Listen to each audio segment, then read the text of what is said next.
रुकंदासीं मिठी जी अदालत में ॿिनि सगन भाइरनि जे क़त्ल केस में 9 जवाबदारनि खे उमिरि कैद ऐं ॾंड जी सज़ा ॿुधाई वई आहे। जी नाज़रीन, अदालत रज़ाक ॾिनो ऐं ख़ालिक ॾिनो नोहड़ियो क़त्ल केस जो फ़ैसिलो ॾींदे जवाबदारनि खे सज़ा ॿुधाए छॾी आहे। तैयब सुल्तान, हामिद जुम्मो, मंठार उस्मान, मोहम्मद जुल्फ़कार, चनेसर नूरी खे उमिरि कैद जी सज़ा ॿुधाई आहे। साॻे केस में जवाबदार मुमताज़ ऐं हाजी मोहम्मद खे 7 साल कैद ऐं ॾंड जी सज़ा ॿुधाई वई आहे। अहम ख़बर आहे, अवां शेयर करे रहिया आहियूं। मिठी जी अदालत ॿिनि सगन भाइरनि जे क़त्ल केस में 9 जवाबदारनि खे उमिरि कैद ऐं ॾंड जी सज़ा ॿुधाए छॾी आहे।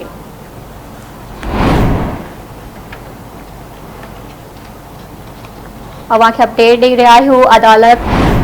अदालत रज़ाक ॾिनो ऐं ख़ालिक ॾिनो नोहड़ियो क़त्ल केस जो फ़ैसिलो ॾींदे जवाबदारनि खे सज़ा ॿुधाए छॾी आहे। साॻे केस में जवाबदार मुमताज़ ऐं हाजी मोहम्मद खे 7 साल कैद ऐं ॾंड जी सज़ा ॿुधाई वई आहे। तैयब सुल्तान, हामिद जुम्मो, मंठार उस्मान, मोहम्मद जुल्फ़कार, चनेसर नूरी खे उमिरि कैद जी सज़ा ॿुधाई वई आहे।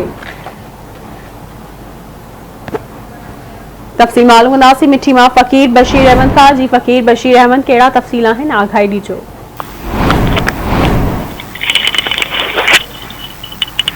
तव्हांखे मुंहिंजो आवाज़ अचे पियो?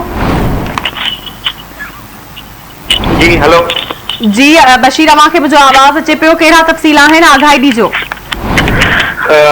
जी बिल्कुलु, इहो मिठी जी अदालत जेको तव्हांखे ॿुधायां त ॿिनि सगन भाइरनि खे क़त्ल करण ऐं संदसि रिश्तेदारनि खे ज़ख़्मी करण वारे केस में जेको ॾोह आहे उहा साबित थियण ते 9 जवाबदारनि खे उमिरि कैद ऐं ॾंड जी सज़ा जेको आहे उनजो फ़ैसिलो ॾेई छॾियो आहे। उन ॾिस में मिठी जी अदालत एडिशनल सेशन जज नवीद हुसैन कोलाची जी जेका अदालत आहे 1 साल अॻु में ॻोठ फुलखोई में ॿिनि सगन भाइरनि रज़ाक ॾिनो ऐं ख़ालिक ॾिनो नोहड़ीअ खे क़त्ल करण ऐं अताउल्ला ऐं अली नवाज़ नोहड़े खे जेको ज़ख़्मी करण वारे केस जे ॾोह साबित थियण ते जेके 9 जवाबदारनि आहिनि, जंहिंमें तैयब सुल्तान, हामिद जुम्मो समेत जेके ॿिया आहिनि चनेसर नोहड़ी, उन्हनि खे उमिरि कैद जी आहे उहा सज़ा ॿुधाई छॾी आहे। तव्हांखे ॿुधायां त मुमताज़ ऐं हाजी मोहम्मद खे 7 साल जी जेका उहा ॾंड समेत सज़ा ॿुधाए छॾी आहे।